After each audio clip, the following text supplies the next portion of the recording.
বৃষ্টিতে কোথাও হাঁটু কোথাও প্রায় কোমর সমান জল, বেহাল নিকাশির জেরে কার্যত ঘরবন্দি মানুষ, জলে ডুবে এলাকার রাস্তাঘাট। এই ছবি মালদহের হাবিবপুরের আইহো পঞ্চায়েতের বক্সিনগর, বিবেকানন্দ পল্লী, ভরপাড়া প্রভৃতি এলাকার। চরম দুর্ভোগে পড়ে ক্ষোভে ফুঁসছেন স্থানীয়রা। মালদহের আইহো পঞ্চায়েতের এইসব এলাকায় জমা হচ্ছে আশেপাশের বিস্তীর্ণ এলাকার বৃষ্টির জল। এলাকায় জল নিকাশি নেই, যেসব নর্দমা আছে তাও আবর্জনা জমা হয়ে নিকাশের পথ বন্ধ। দীর্ঘদিনের ব্যবধানে শুক্রবার ভারী বৃষ্টি হয় মালদহে। এলাকায় মানুষজনের বাজারহাট, চিকিৎসা, স্কুল, কলেজ, যাতায়াত সবই বন্ধ।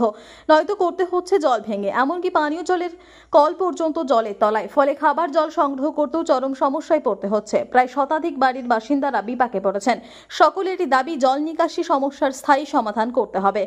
এদিকে নিকাশির ব্যর্থতা নিয়ে শুরু হচ্ছে তৃণমূল বিজেপি চাপানউতোর। মালদহের হবিপুরের আইহো পঞ্চায়েতের প্রধান বিজেপির বাসনা মণ্ডল, তাঁর এলাকাতেই জলবন্দী হয়ে রয়েছেন শতাধিক মানুষ।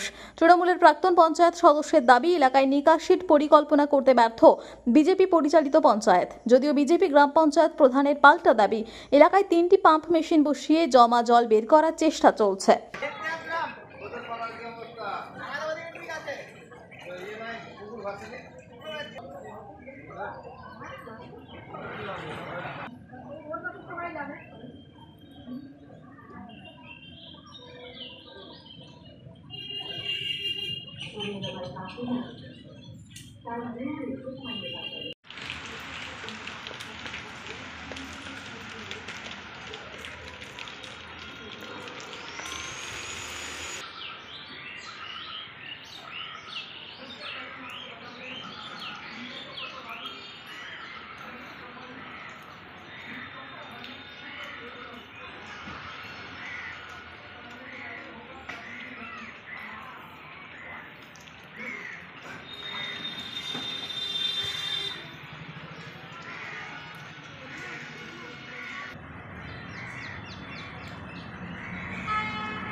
উৎসব মধ্যে গতবার তো এরকম জল জমা হয়নি, এবার যে জল জমা হয়েছে নিকাশি হয় না।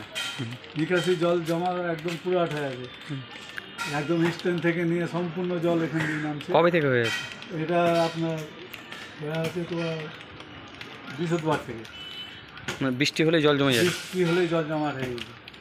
জল নিকাশি ব্যবস্থা কিছু নেই? জল নিকাশের কোনো ব্যবস্থা নেই, ছিল অবশ্য ভর্তি হয়ে গেছে, জাম হয়ে গেছে, ওই সাইডে পাইপ জাম হয়ে গেছে। আর বৃষ্টি হলে কী সমস্যা হতে পারে? আগে বৃষ্টি হলে সমস্যা বলতে কি, এই যে ঘরে জল ঢুকে যাবে, এগুলো আর কি হবে। প্রশাসনে কেউ এসেছিলো বা গ্রাম পঞ্চায়েতে কেউ এসেছিল? কোম্পানির ভেতরে কেউ আসেনি, কোনো প্রশাসনে দেখা যায়নি।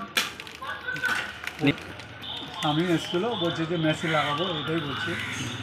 মেশিন লাগিয়ে কি আর কাজ হবে? কাজ হবে না তো মেশিন লাগিয়ে। হ্যাঁ, একটু বৃষ্টি হলে তো বাড়িতে জল ঢুকে যাবে, ওই যেরকম ওদের বাড়িতে জল ঢুকেই যাবে। আচ্ছা, আপনার নাম? আমার নাম ধীরেন মাহাতো। এই জায়গার নাম? জায়গার নাম বক্সিনগর। দেখা গেল যে আপনারই বুথ, এটা আপনার এলাকা, জল জমে আছে প্রচুর, মানে বৃষ্টির একদিন বৃষ্টিতেই পুরো এলাকায় জল জমে গেছে। তো একটা প্রশ্ন উঠছে, প্রধানের এলাকায় এই অবস্থা। দেখুন, প্রধানের এলাকাতে এই অবস্থা হলেও প্রধান তো যথাযথ চেষ্টা চালিয়ে যাচ্ছে। একদিনের বৃষ্টিতে জল জমা হয়েছে, ঠিক আছে, নিকাশি ব্যবস্থার জন্য জল জমা হচ্ছে, তার জন্য তো আমাদের যা পরিকল্পনা করার, মেশিন লাগানো, আমরা তো মেশিন লাগাচ্ছি। আমরা একটা ছিল, আমরা 3টা মেশিন লাগিয়ে জল নিকাশির ব্যবস্থা করছি। তার মধ্যে এখন ড্রেন ধরা হয়েছে নিকাশি ব্যবস্থার জন্য। সেটা যদি এখনও বৃষ্টি নেমে যাচ্ছে, না হলে গেলে তো আমরা তো মনে করেন যে করতে পারছি না। আমরা তো যথাযথ চেষ্টা করেই যাচ্ছি। আমরা পূর্ব পরিকল্পনা নেওয়া হয়নি কেন এই ব্যাপারে? পরিকল্পনা তো পুরোপুরি নেওয়া হয়নি বলতে, আমি তো নিয়েই যাচ্ছি। আগে থেকে পরিকল্পনা? হ্যাঁ, আগে থেকেই তো আমি তো নিয়েছি আমি। ড্রেন হয়নি বা কিছু? না, ড্রেন তো হয়েছে। কিন্তু জল যে বেরিয়ে যাবে যেটা, জলটা বেরিয়ে যাবে বলতে এবার ড্রেনের ভেতরে এলাকাবাসী যদি নোংরা আবর্জনা ফেলে যদি ড্রেনটাকে বন্ধ করে দেয় তাহলে আমরা কি করতে পারি? আমরা যখনই যা হচ্ছে আমরা তো পরিষ্কার করার চেষ্টা করছি, পরিষ্কার আজকে পরিষ্কার করছি, কালকে নিয়ে গিয়ে আবার আবর্জনাগুলো ফেলে দিচ্ছে, ক্যারি ব্যাগ, পলিথিন, যা হচ্ছে দইয়ের হাঁড়ি, নারিকেলের যা পাচ্ছে তাই একদম ড্রেনের মধ্যে নিয়ে গিয়ে ফেলে দিচ্ছে। আমরা কতবার পরিষ্কার করাবো? কি মনে হচ্ছে কবে নাগাদ এগুলো এর সমাধান হয়ে যাবে? আমার সমাধানের জন্য আমি চেষ্টাই তো মেশিন আমি চালাচ্ছি, মেশিন চালিয়ে যতটা পারি আমি জল নিকাশি ব্যবস্থা করে যাচ্ছি। ড্রেনেরও মানে উদ্বোধন করা হয়ে গেছে, ড্রেনও করা হবে। কি নাম আপনার? বাসনা মণ্ডল, আইহো প্রধান।